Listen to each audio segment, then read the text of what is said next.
ဟုတ်ကဲ့ခြေလောက်စားသောမြန်မာများနေကောင်းကြမှာကြလားခင်ဗျကျွန်တော်ဒီနေ့တော့ဒါ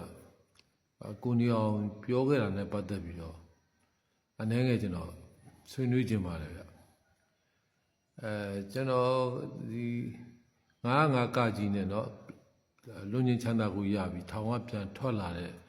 အချိန်မှာပဲဒါ line ပေါ်မှာကိုနေအောင်ကနိုင်ငံတော်တည်ငြိမ်အေးချမ်းရေးကိုပြက်ပြအောင်လုပ်တဲ့လူတွေကိုအကုန်တပ်ပြစ်ဆိုပြီးတော့အဲ့လိုပြောတော့တွေ့လိုက်ရတယ်နော်အဲ့တော့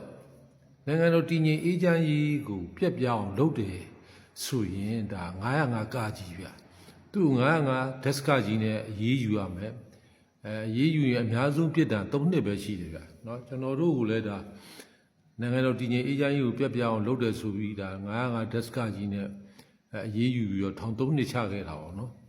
အဲ့ဒီအကျဉ်းသားတွေကိုတော့နိုင်ငံတော်ကဒါအမျိုးသားပြန်လည်သင့်မြတ်ရေးအတွက်ဆိုပြီးတော့ပြန်လှုပ်ပေးခဲ့တယ်ပေါ့နော်ပြန်လှုပ်ပေးခဲ့တယ်တက်တာဝေးပေးခဲ့တယ်အားလုံးအကျဉ်းသားအချုပ်သား8000ကျော်တော့နော်အဲ့လိုလူငင်းချမ်းသာကိုရခဲ့တယ်ဒါကောင်းတယ်ဗျဒါကြိုးဆိုရမှာအဲ့တော့နိုင်ငံတော်တည်ငြိမ်အေးချမ်းရေးကိုပြက်ပြအောင်လုပ်တယ်ဆိုရင်လေသူ့ကိုထောင်3နှစ်ပဲအများဆုံးအပြစ်ပေးလို့ရတယ်